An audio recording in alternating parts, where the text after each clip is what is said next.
कहते हैं कि हमारी दिशा पर ही हमारी दशा निर्भर करती है।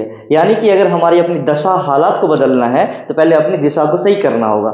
इसी तरीका से क्लास 12th में याद रखिएगा, एक हमारा चैप्टर है जिसका नाम वेक्टर अलजेब्रा है, जो पीछे देख रहे होंगे। ये ऐसा चैप्टर है जो आपके मैथमेटिक्स के मार्क का दिशा और दशा दोनों बदलने वाला है। तो वेलकम ये अखलाक फाउंडेशन। अखलाक फाउंडेशन में आप लोग का बहुत बहुत स्वागत है, जहां पर हम लोग बाबू क्लास 12 के गन शॉट की सीरीज को हम लोग पूरा कर रहे होंगे। इसी लेक्चर में हम लोग देखने वाले होंगे। कुछ देर के बाद हम लोग देखेंगे इसका क्या रोड मैप है, इसका क्या टाइप्स है, इसके अंदर क्या क्या कंपोनेंट है, क्या क्या एप्लीकेशन है। ये हालांकि चैप्टर जो है आपका, याद रखिएगा, कुछ ज्यादा ही वेटेज आपका रखता है। याद रखिएगा, चाहे whether you belongs to CBSE background या फिर आप बिहार बोर्ड के बच्चे हो, यहाँ से ऑब्जेक्टिव, सब्जेक्टिव, लॉन्ग टाइप हर एक टाइप के क्वेश्चन आने वाले हैं। याद रखिएगा, आने वाले 15 से 20 मिनट दिशा दशा जो है मैथमेटिक्स के हालात को बदलने के लिए काफी हो जाएगा। तो चलिए हम लोग स्टार्ट करते हैं वेक्टर अलजेब्रा, जहां पर हम लोग वेक्टर, जिसको हम लोग सदिश राशि बोलते हैं, हम लोग दिशा के साथ वही दिशा को हम लोग फॉलो करते हुए इस चैप्टर को आगाज करते हैं। ठीक है, वेलकम यू ऑल। हम लोग आज बाबू क्लास 12 के वेक्टर अलजेब्रा का पहले रोड मैप देख लेते हैं कि इसके अंदर सर पढ़ना क्या क्या है। याद रखिएगा बाबू, वेक्टर अलजेब्रा में जैसे सब चैप्टर का हम लोग पहले रोड मैप देख लेते हैं कि जाना कहां पर है, इसके बाद वहां पर जाने का हम लोग सफर शुरू करेंगे। तो पहला चैप्टर का जो होगा, सबसे पहले एज यूजुअल हम लोग इसका पहले इंट्रोडक्शन देखेंगे। ठीक है, इसके बाद वेक्टर जो होगा, वेक्टर का पोजीशन क्या होगा, पोजीशन ऑफ वेक्टर, इसी में हम लोग इसका मैग्नीट्यूड वगैरह देखेंगे। फिर कितने तरह के हमारे वेक्टर्स होते हैं, फिर इसमें देखिएगा एडिशन ऑफ वेक्टर, इसके अंदर ट्रायंगल लॉ या फिर पैरेललोग्राम लॉ दो आएगा। फिर इसके कुछ प्रॉपर्टीज होते हैं, याद रखना वेक्टर पर, याद रखना इसका कुछ जो कंपोनेंट होगा, याद रखना। इसके बाद प्रोडक्ट का टू मेन रूल जो है, जिसमें पूरा चैप्टर नाचेगा, उसका नाम स्केलर प्रोडक्ट और वेक्टर प्रोडक्ट, जिसको हम लोग डॉट प्रोडक्ट और क्रॉस प्रोडक्ट का जानेंगे। आज आप लोग जानने वाले होंगे कि x गुने x जो है, चाहे क्रॉस में हो डॉट में, दोनों का मान बराबर रखते थे, लेकिन आज आप सीखिएगा कि भाई बिल्कुल अलग होता है। फिर प्रोजेक्शन जानेंगे, फिर properties of vector by product, and last में स्केलर ट्रिपल प्रोडक्ट। तीन जो वेक्टर को स्केलर ट्रिपल प्रोडक्ट करके देखेंगे। तो चलिए हम लोग शुरू करते हैं बाबू। सबसे पहले कि वेक्टर, आखिरकार ये वेक्टर क्या होता है। हाँ बाबू, आपने इस चीज को फिजिक्स में भी देखा होगा। फिजिक्स में देखा होगा कि पहले वेक्टर एक होता था स्केलर, वेक्टर क्वांटिटी और स्केलर क्वांटिटी। याद रखिएगा, वेक्टर एक होता है आपका वेक्टर, याद रखना, एक इसी का बाय प्रोडक्ट में होता है स्केलर। ठीक है, वेक्टर का मतलब याद रखिएगा, इसका मतलब होता है सदिश। क्या बोलते हैं इसको बाबू, सदिश, मतलब दिशा के साथ। और स्केलर का मतलब होता है अदिश।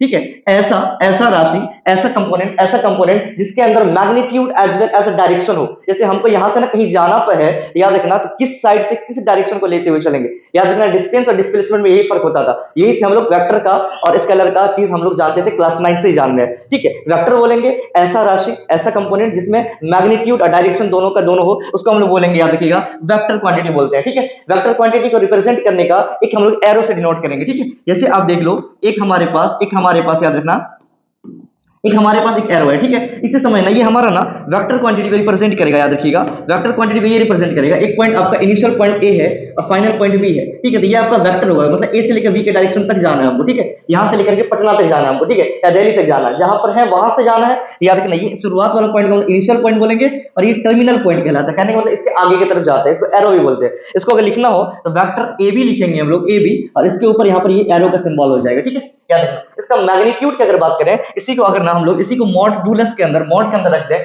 तो इसको वेक्टर का मैग्नीट्यूड भी बोलेंगे, मॉड्यूलस भी बोलेंगे। याद रखना। और एक और चीज है, मैग्नीट्यूड का मतलब यहाँ पर जनरली एक और चीज होता है, उसके अंदर का मेजरमेंट, उसके अंदर की कितनी लेंथ है, यहाँ से एक पॉइंट से दूसरे पॉइंट तक जा रहे हैं, एक डायरेक्शन जो फिक्स है, उसके बीच में कोई दूरी निर्धारित होगी, कोई दूरी जो फिक्स होगी, वही उसकी दूरी को हम लोग उसका मैग्नीट्यूड बोलेंगे। आई होप ये बात आपको समझ में आ गई होगी। ठीक है, अब हम लोग चलते हैं बाबू पोजीशन ऑफ वेक्टर के बारे में। वेक्टर ए से लेकर के बी तक जा रही है। ठीक है, याद रखना, इसका जो शुरुआत वाला पॉइंट होगा ना, इसी को बाबू इनिशियल पॉइंट बोलेंगे, और जहां पर जाकर के जिसका एरो लगा होगा ना, एक टर्मिनल पॉइंट कहलाएगा। इस वेक्टर को लिखने का तरीका जनरली जो होगा ना, राइट होगा, इसको ए बी वेक्टर इसको बोलेंगे। ठीक है, इसका शॉर्ट नेम में अगर मान लो, इसको स्मॉल ए से ए वेक्टर ए बोल सकते हैं इसको। ठीक है, इसका याद रखना। और याद रखना, इसके बीच में जितनी लेंथ होगी, जितनी दूरी होगी नहीं, इसको इसका हम लोग क्या बोलेंगे बाबू, इसका एक मैग्नीट्यूड कहलाएगा। क्या बोला, इसका मैग्नीट्यूड कहलाता है। ठीक है, आप यहां पर समझ चुके हैं कि वेक्टर क्या होता है, उसका मैग्नीट्यूड क्या है। मैग्नीट्यूड को दर्शाने का तरीका मैं एक बार पहले भी बता चुका हूं, अगेन समझ लो। ए बी वेक्टर है, ए बी वेक्टर में कितना इसका लेंथ है, इसको मॉड्यूलस लगा देंगे, इसका मैग्नीट्यूड निकल जाएगा। पोजीशन मतलब कहां से स्टार्ट है, कहां तक जा रही है। ठीक है, एक और वेक्टर आप समझ सकते हैं, यहां से लेकर यहां जा रहा है, उल्टा साइड में यहां पर। ठीक है,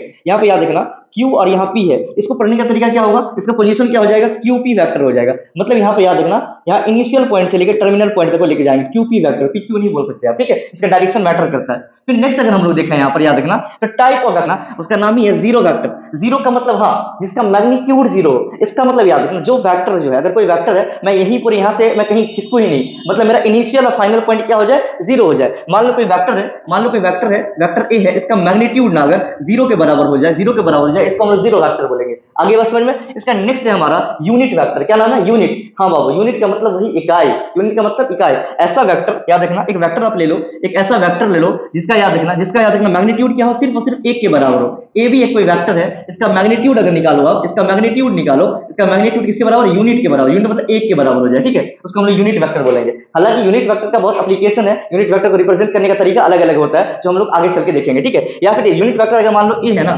ए है, तो ए यूनिट वेक्टर को ना हम लोग रिप्रेजेंट करने का तरीका होता है ए कैप, इसको बोलते हैं हम लोग ए कैप, इससे हम लोग डिनोट करते हैं। तो यूनिट वेक्टर निकालने का तरीका अगर देखना है आपको, याद रखना, यूनिट वेक्टर निकालना है, याद रखना, यूनिट वेक्टर बराबर होगा वेक्टर ए अपॉन में इसका mod A, vector A upon में इसका मॉड ए, याद रखना। इसके ऊपर हम लोग आगे ये बात करेंगे, ठीक है। नेक्स्ट इसके बाद इक्वल वेक्टर। इक्वल वेक्टर नाम से स्पष्ट है, जब दो वेक्टर आपस में क्या हो जाए, इक्वल हो जाए। याद रखना, दो वेक्टर आपस में इक्वल हो जाए, डायरेक्शन भी इक्वल और मैग्नीट्यूड भी इक्वल, याद रखना, ठीक है। याद रखना, दो वेक्टर है, एक वेक्टर आप यहाँ पे ये ले लो, ठीक है, दूसरा वेक्टर ले लो, एज इट इज समझ लो ना, एज इट इज आप इसको समझ लो ना। एक वेक्टर यहाँ मैंने लिया, इसी का एक और वेक्टर बना लो तुम, एक और वेक्टर यहाँ पर बना लो, ठीक है। तो याद रखना, दो वेक्टर है, मान लो एक वेक्टर का नाम आपका ए है, एक वेक्टर का नाम ए है, एक वेक्टर का नाम बी है। तो याद रखना, ए वेक्टर का डायरेक्शन और उसका जो है याद रखना मैग्नीट्यूड दोनों बराबर है, इसको हम लोग इसका इक्वल वेक्टर बोलेंगे, ठीक है। इक्वल वेक्टर और नेगेटिव वेक्टर में ज्यादा फर्क नहीं होता है, दोनों का मैग्नीट्यूड तो सेम हो लेकिन उसका डायरेक्शन अलग अलग हो। एक इधर जा रहा हो 10 मीटर की दूरी पर, एक इधर जा रहा हो 10 मीटर की दूरी पर, ठीक है, तो उसको बोलेंगे हम लोग, उसको बोलेंगे हम लोग नेगेटिव वेक्टर, ठीक है। मैंने जैसे बताया, एक वेक्टर आपका यहाँ पर है, ठीक है, एक वेक्टर आपका यहाँ पर है, इसी का अगर देख लो, इसका डायरेक्शन खाली बदल दो, ठीक है, इसका डायरेक्शन आप बदल दो, डायरेक्शन बदलने के बाद इसको उल्टा कर दो, इसको, ठीक है, इसका डायरेक्शन एकदम उल्टा कर दो। लेकिन याद रखना, इक्वल वेक्टर का ही पार्ट होगा ये, नेगेटिव वेक्टर में इक्वल वेक्टर का ही पार्ट होगा, सिर्फ डायरेक्शन बदलने से नहीं होगा, उसका जो मैग्नीट्यूड भी सेम होनी चाहिए, ठीक है बाबू। याद रखना, एक वेक्टर ए है, एक वेक्टर ए है, दूसरा वेक्टर बी के बराबर हो जाए, लेकिन उसके माइनस के बराबर हो जाए, मतलब उसके नेगेटिव के बराबर हो जाए। याद रखना, इसी को हम लोग नेगेटिव वेक्टर बोले। हम लोग zero vector, unit vector, equal vector, negative vector हम लोग ने अच्छे से समझ लिया। इसके आगे की अगर थोड़ा बात करना है हम लोग, तो उसके आगे आता 5 नंबर में कोलिनियर, 6 में है को इनिशियल, फिर है कोप्लेनर। देखो बाबू, देखने में थोड़ा सा यहाँ पर पेचीदा लगा होगा, जिसे सुना है ना आपने, एक आदमी का 3 गो नाम, फजलू, फजलुआ, फजलुर रहमान, आई बात समझ में। वैसे यहाँ पर 3 गो नाम नहीं है, 3 अलग अलग का नाम है, एक ही तरीके से स्टार्ट है। एक का नाम है कोलिनियर, एक का नाम है को इनिशियल, एक का नाम है कोप्लेनर, ठीक है। यहाँ पर फजलू, फजलुआ, फजलुर रहमान, याद रखना, कोलिनियर, कोलिनियर बोलेंगे, इसको पैरेलल वेक्टर भी बोलते हैं। क्या बोलते हैं? पैरेलल। जब दो वेक्टर जो है, याद रखना, दो वेक्टर एक दूसरे के पैरेलल हो जाए, दो वेक्टर जब एक दूसरे के पैरेलल हो जाए उसको पैरेलल बोलेंगे। याद रखना, इसका इररिस्पेक्ट होता है, इसका मैग्नीट्यूड बराबर हो ना हो, उसका कोई मतलब नहीं है, ठीक है। इसको आप पैरेलल वेक्टर ही बोल सकते हैं। पैरेलल में वही, याद रखना, दो लाइन आपस में कभी नहीं इंटरसेक्ट नहीं करेगी, उसको उसका पैरेलल बोलेंगे, ठीक है।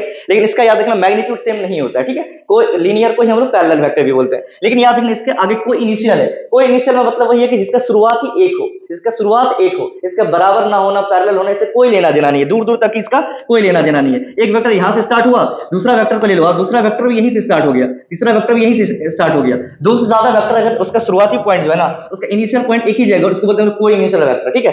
एक वेक्टर आपका ए हो गया, एक बी, एक आपका सी हो गया, इसको बोलते हैं कोई initial. Last but not the least, इसमें देखिएगा कोप्लेनर। जब जो है ना दो से ज्यादा वेक्टर एक ही प्लेन में लाई करे जी। जैसे मेरा यहाँ पर स्मार्ट बोर्ड है, स्मार्ट बोर्ड पे देखिए A B C D P Q R, जितना तरह के चाहे हम लोग यहाँ पर लाई करवा सकते हैं। क्या समझ, एक प्लेन पे दो से ज्यादा वेक्टर अगर लाई करे उसको हम लोग कोप्लेनर बोलेंगे। कोप्लेनर हालांकि जितने भी टाइप का कोलिनियर है, कोई इनिशियल है, इक्वल था, नेगेटिव था, सारा वेक्टर हमारा कोप्लेनर हो जाएगा, ठीक है। यहाँ तक बात समझ में आ गई, ठीक है। हम लोग नेक्स्ट की बात करें बाबू हम लोग, तो वो हमारा एडिशन ऑफ वेक्टर। वेक्टर को भाई ऐड करेंगे हम लोग, ठीक है।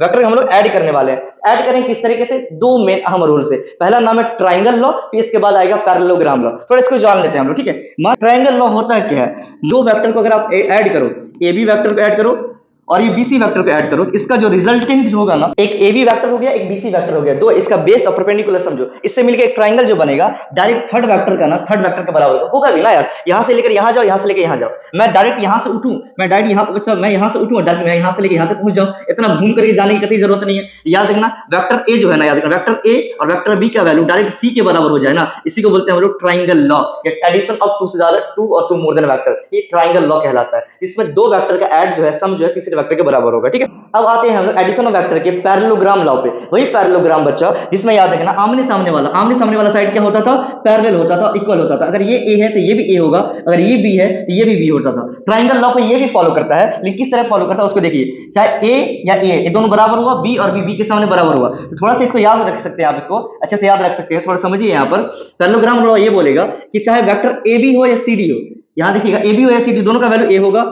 ये याद रखना, इसका ये जो आपका एडी हो या फिर बीसी, इसका वैल्यू क्या होगा, बी के वैल्यू बी वेक्टर के बराबर, या फिर इसको ये दोनों, इस दोनों को ऐड करो तब पर भी, इस दोनों को ऐड करो तब पर भी ये क्या हो जाएगा बच्चा, तब पर भी ये ए बी के बराबर हो जाएगा। मतलब ये क्या कि चाहे आप ये दोनों को ऐड करके इसके बराबर रिजल्टेंट ले आओ, या ये दोनों को ऐड करो तब पर भी इसके बराबर रिजल्टेंट ले आओ। कहने का मतलब कोई दो साइड को मिला होगा तीसरे के बराबर, चाहे ऊपर से या फिर नीचे से, ये पैरेललोग्राम लॉ कहलाएगा। ठीक है, आई होप रिजल्टेंट वेक्टर जो है आपने समझ लिया पैरेललोग्राम लॉ को और अपने ट्रायंगल लॉ को। ठीक है, अब आते हैं हम लोग प्रॉपर्टीज ऑफ वेक्टर के बारे में। याद देखना, ये वेक्टर का प्रॉपर्टीज में पहला प्रॉपर्टीज ये है कि ये बेचारा कम्यूटेटिव प्रॉपर्टी फॉलो करता है। कहने का मतलब 2 और 3 को ऐड करते थे, 3 2 को ऐड करने के बाद बराबर का आंसर आता था। इसी तरीके से ए और बी दो वेक्टर है, ये दोनों को ऐड करेंगे ना तो बी ए के बराबर हो जाएगा। मतलब ए बी या बी ए दोनों वेक्टर को सम करने के बाद बात बराबर, सब में सेम आंसर आएगा। ठीक, एसोसिएटिव प्रॉपर्टी ये होगा, ए बी दो वेक्टर है उसको ऐड करो, फिर लास्ट में सी से ऐड करो आप, या फिर बी सी को ऐड करके अगर लास्ट में ए से ऐड करेंगे बात बराबर। इन वेक्टर में कोई दो को एक साथ ऐड करो, बाद में तीसरे से ऐड कर देना, या तीसरा दूसरा को एक साथ ऐड करो, पहले से बाद में ऐड कर देना। ठीक है, जीरो आइडेंटिटी का मतलब यहां पर ये होगा, जीरो वेक्टर को ऐड किया जाए या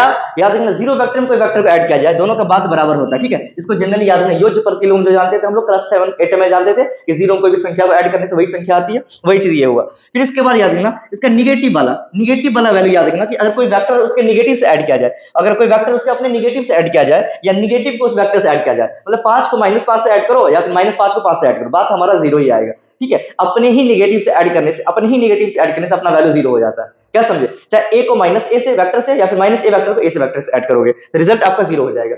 आपने यहाँ प्रॉपर्टीज ऑफ वेक्टर को देख लिया। ठीक है, आगे की अगर बात कर बाबू तो वो है आपका याद रखना multiplication of vector by scalar. कोई भी स्केलर कंपोनेंट से अगर वेक्टर कंपोनेंट को मल्टीप्लाई करे, स्केलर का मतलब यहाँ पर बाबू याद रखना संख्यात्मक मान। जैसे m कोई संख्या है, उसको अगर वेक्टर से मल्टीप्लाई किया जाए या वेक्टर को अगर संख्या से मल्टीप्लाई किया जाए, हमारा आंसर वही आएगा। ठीक है, हमारा आंसर क्या आ जाएगा, जिससे मल्टीप्लाई किए होंगे वही आएगा। मतलब याद रखना 2 को x से मल्टीप्लाई करें, x को 2 से मल्टीप्लाई करें। ठीक है, ऐसे समझना। याद रखना m n a मतलब दो यहाँ पर स्केलर प्रोडक्ट आ रहा है, एक बार n a से मल्टीप्लाई करने के बाद m से करना हो, या m से मल्टीप्लाई करने के बाद n से मल्टीप्लाई करना हो, या फिर आप चाहें m n को पहले मल्टीप्लाई कर दो, a से बाद में मल्टीप्लाई करना। ठीक है, सेम कहानी यहाँ पर m n दो स्केलर को ऐड करके वेक्टर से मल्टीप्लाई करो तो इसका मान ये हो जाएगा, एक बार m को a से मल्टीप्लाई करना, एक बार n को a से मल्टीप्लाई करना। इसी तरीके से अगर m a b है, याद रखना दो वेक्टर है एक स्केलर है, इसमें याद रखना दो संख्या है ना, दो पीस यहाँ पर ना वेक्टर दिया गया, एक स्केलर दिया गया है, इसमें याद रखना एक बार स्केलर से मल्टीप्लाई करेंगे तो m a, एक बार m को b से मल्टीप्लाई करेंगे तो m b हो जाएगा। ये आपका कुछ जो है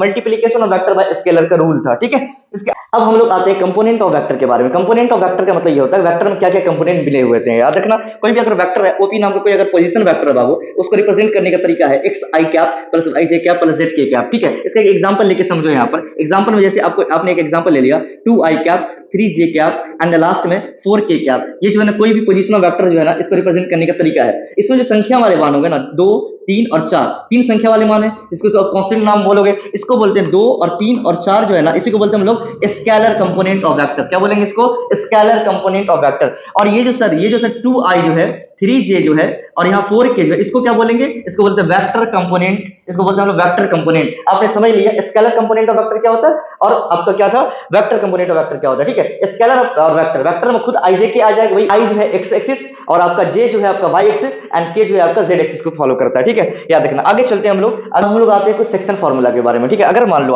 लो कोई अगर वेक्टर है, ठीक है, ए बी नाम का दो वेक्टर है। ठीक है, अगर इसको दो पार्ट में अगर बांटा जाए, ठीक है, m और n दो रेशियो में, इसका जो है ना आपका सेक्शन फार्मूला क्या बन जाएगा। ठीक है, अगर इंटरनली से अपोजिट डायरेक्शन में है, उसका फार्मूला बन जाएगा r नाम का कोई भी अगर कंपोनेंट अगर तोड़ रहा है तो m b vector plus n a vector m plus n, वही जो आपका सेक्शन फार्मूला जो क्लास 10 में पढ़े थे वो m n रेशियो जो वो रेशियो को दिखाएगा। अगर डायरेक्शन अलग हो जाए तो वही फार्मूला के क्या होगा, m b vector minus n a vector फिर m माइनस n हो जाएगा। ठीक है, अगर वो रेशियो अगर 1 का मतलब मिड पॉइंट हो जाए तो उसका वैल्यू हो जाएगा, दो वेक्टर को आप ऐड करके बाई में 2 कर देना। ठीक, दो वेक्टर को ऐड करके बाई में 2 कर देना। ये इतने इंपॉर्टेंट रोल नहीं निभाएगा वेक्टर में, लेकिन हम लोग इसको देख लिया। अगर इनिशियली या एक्सटर्नली और इंटरनली दोनों तरफ अगर इसको पार्टीशन करें तब जानेंगे। और यहाँ पर देखिए हम लोग कि अगर कोई वेक्टर का अगर दो टुकड़े में मिड पॉइंट अगर हो जाए तो उसको दो वेक्टर को ऐड करके बाई में 2 करते हैं। ये आपने समझा। आगे की बात करें बाबू तो मैग्नीट्यूड ऑफ अ वेक्टर, हाँ वही मैग्नीट्यूड जिसको हम लोग बाबू मेजरमेंट बोलते हैं, ठीक है। अगर कोई वेक्टर है उसका मैग्नीट्यूड क्या होगा, ठीक है। अगर कोई वेक्टर है आपका, मान लो एक्स आई कैप प्लस में वाई जे कैप, ठीक है, और प्लस में जेड के कैप,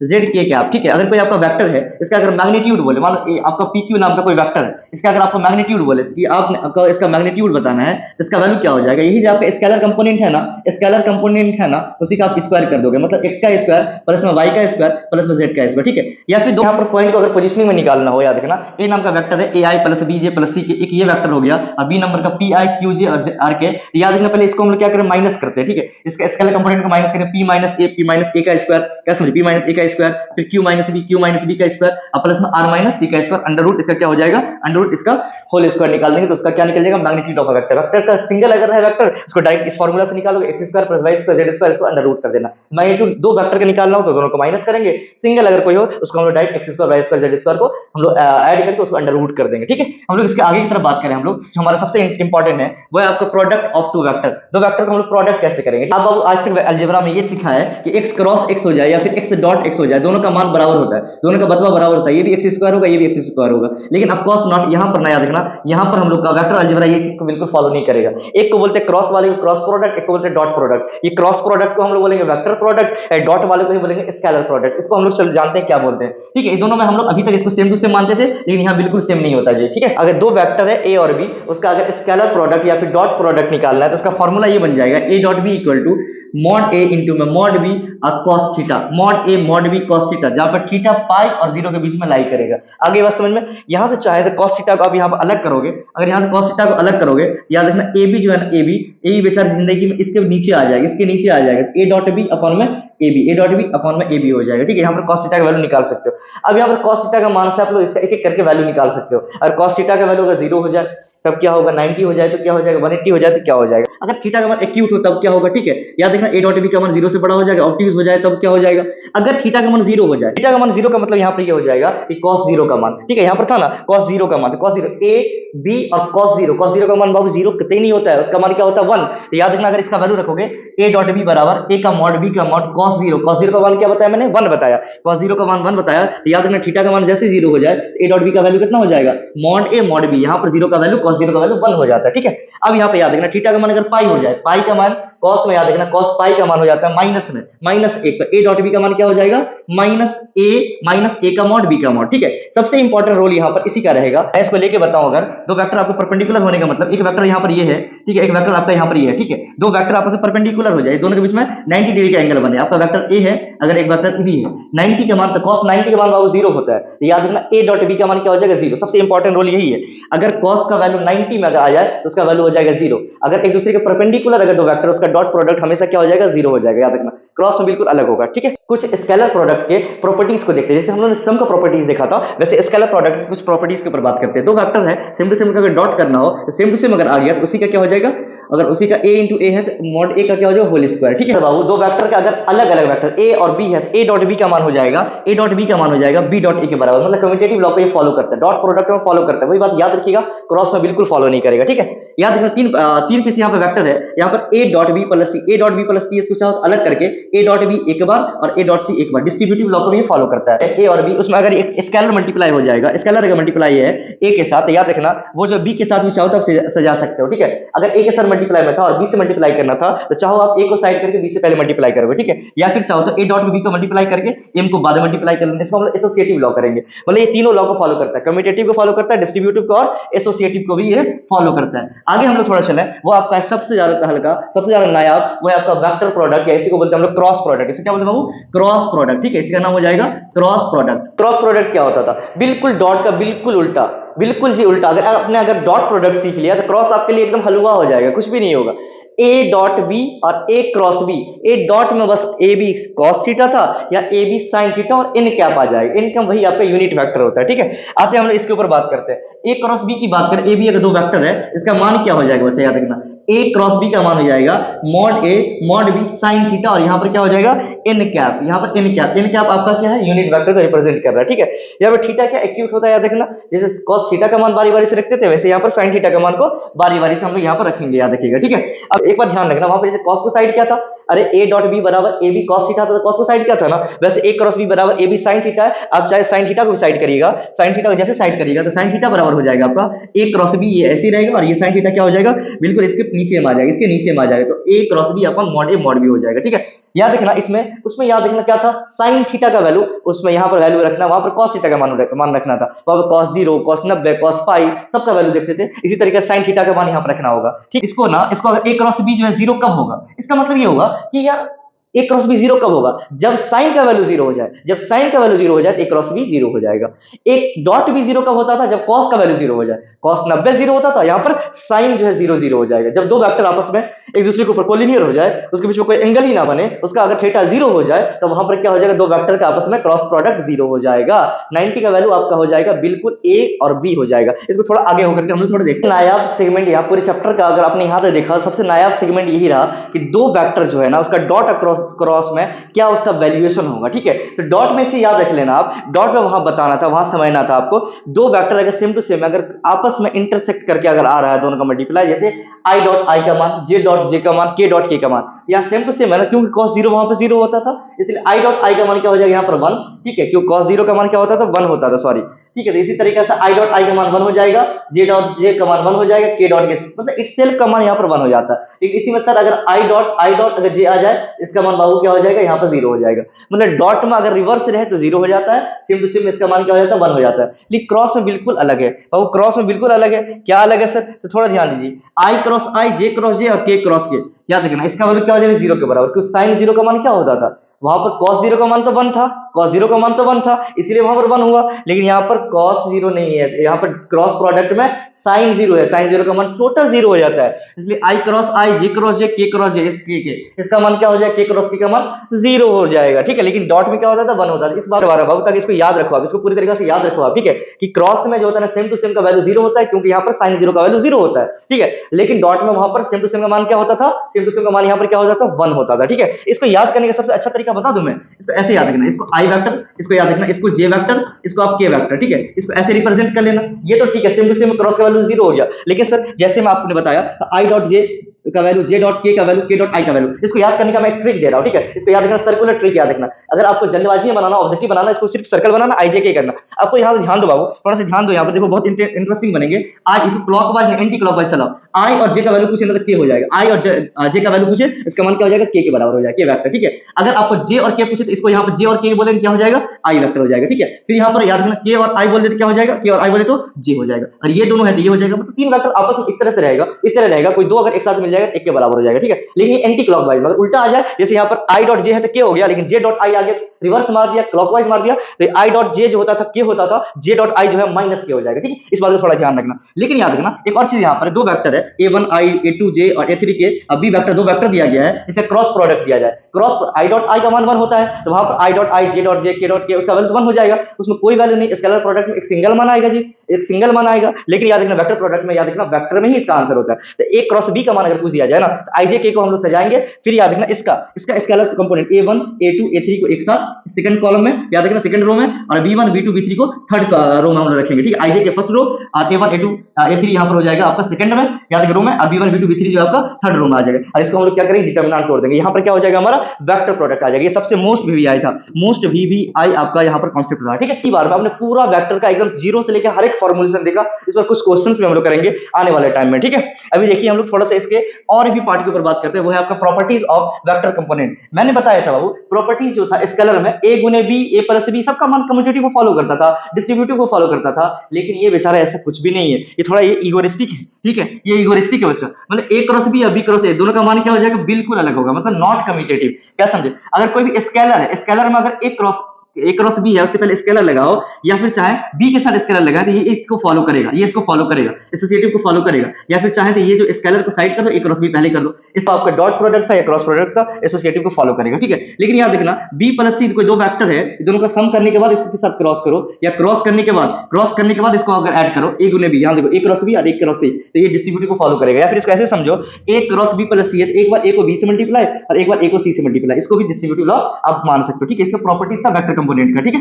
आगे चलते हैं हम लोग, वो है प्रोजेक्शन ऑफ वेक्टर। ये आपके चैप्टर का लगभग ऑलमोस्ट सेकंड लास्ट होगा। प्रोजेक्शन जनरली क्या होता है, प्रोजेक्ट करना, जी किस पर बनेगा, तो प्रोजेक्शन ऑफ वेक्टर बनेगा, ठीक है। तो याद रखना projection of two vector generally dot product पे ये फॉलो अप करता है। डॉट प्रोडक्ट में क्या था कि दो वेक्टर अगर है ए बी, याद रखना प्रोजेक्शन निकाला ए से लेकर बी तक है, दो वेक्टर अगर दिया गया, मैं अगर आपको बताऊं यहाँ पर बच्चा याद ध्यान देना, अगर मान लो यहाँ पर आपका एक वेक्टर यहाँ पर है, एक वेक्टर यहाँ पर है, दूसरा वेक्टर आप ले लो यहाँ पर, एक दूसरा वेक्टर यहाँ पर ले लो, ठीक है।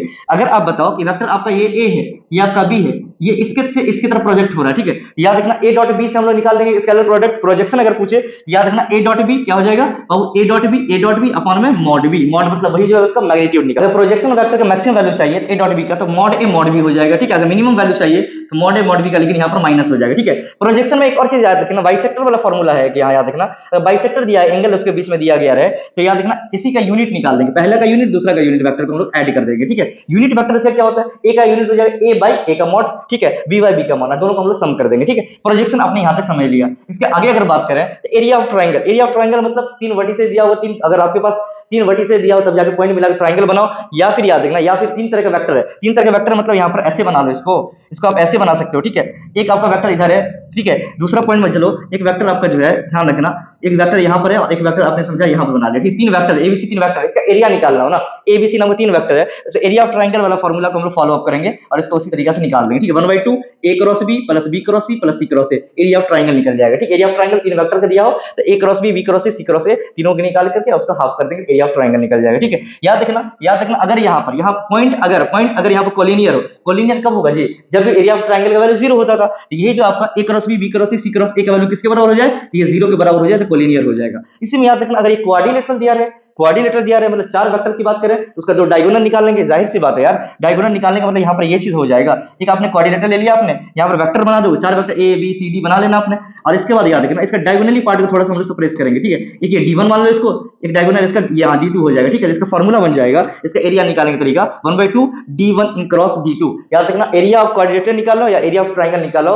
क्रॉस प्रोडक्ट के सहारे से हम लोग इजीली निकाल सकते हैं, ठीक है। अब हमारा लास्ट सेगमेंट जो बच्चा स्केलर ट्रिपलेट के ऊपर बात करते हैं बच्चा, ठीक है। स्केलर ट्रिपलेट जो जनरली होगा याद रखना वहां पर ए बी सी तीन तरह का अगर वेक्टर होगा उसको हम लोग कैसे सजाएंगे, ठीक है। उसको आपस में याद रखना, इसको सजाने का तरीका ए डॉट बी क्रॉस सी अगर निकालना हो आपको, इसको हम लोग बॉक्स प्रोडक्ट भी बोलते हैं। अगर दो वेक्टर आपस में क्रॉस में बी और सी और एक के साथ अगर डॉट कर दिया जाए, इसी को हम लोग एक साथ कर सकते हैं, इसको बाबू एक साथ कर सकते हैं, मतलब स्क्वायर ब्रैकेट के अंदर A vector B vector C vector को सजा देंगे, इसको स्केलर ट्रिपलेट भी बोलते हैं। इसको आप समझ सकते हैं, इसको और अच्छे तरीके से थोड़ा देखना हो तो याद रखना अगर ए vector a1 i a2 j a3 k हो गया, b1 b2 b3 k i j k हो जाएगा, c के c1 c2 c3 k हो जाएगा, abc का वैल्यू अगर माने ना, आपने यहाँ पर देखा था क्रॉस प्रोडक्ट में हमने देखा था i j k करने के बाद a1 a2 b1 b2 को हम सजाते थे, वैसे यहाँ पर a1 a2 b1 b2 c1 c2 को और abc जो दिया रहेगा abc को यहाँ पर क्या करेंगे हम लोग, इसको हम लोग यहाँ पर एक साथ डिटरमिनेंट तोड़ देंगे, यहाँ पर abc प्रोडक्ट का वैल्यू आ जाएगा। हालांकि यहाँ पर इतना ज्यादा इंपॉर्टेंट रोल ये निभाता नहीं है, ज्यादा लॉन्ग टाइप के लिए काम करेगा, 2 मार्क के ऑब्जेक्टिव के लिए उतना ज्यादा काम नहीं करता है। लेकिन खैर आपने यहाँ फॉर्मुलेशन दिया है जो एनसीईआरटी में पूरा तो पढ़ना पड़ेगा ना जी।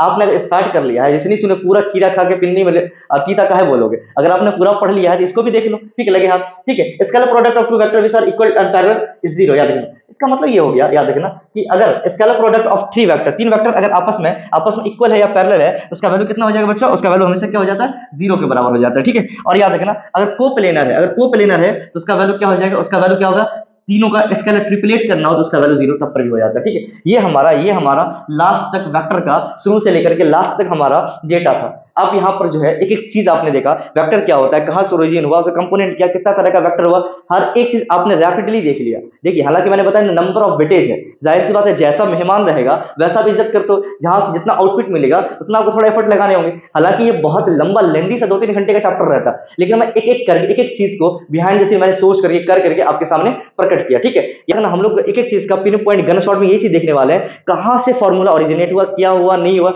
अगर आप at the end formulation formulation को देख लेते हो ना, तो आपका क्वेश्चन बनना तय है। याद रखना, क्योंकि एट द एंड जो है ना मैथमेटिक्स में फॉर्मूला है। हम लोग का आज का सबसे खूबसूरत सा, सबसे वेटेज वाला, हम लोग ने दिशा के साथ दशा को बदला और अपनी चीजों को, वेक्टर को बहुत बढ़िया से देखा। हम लोग नेक्स्ट सेगमेंट में, ये हमारा जो है गन शॉट वाले लेक्चर के बाद, हम एक एक करके क्वेश्चन जितने भी 2 मार्केबल 5 मार्केबल उसको देखने वाले हैं। इसके बाद आप कमेंट करके बता सकते हैं इसके बाद कौन सा 3D का लाना है या कौन सा चैप्टर का सेगमेंट, इसमें कौन सा गन शॉट आपको चाहिए जिसमें आपको एक एक ए से लेकर के जेड तक आपका फॉर्मुलेशन चाहिए। Thank you so much.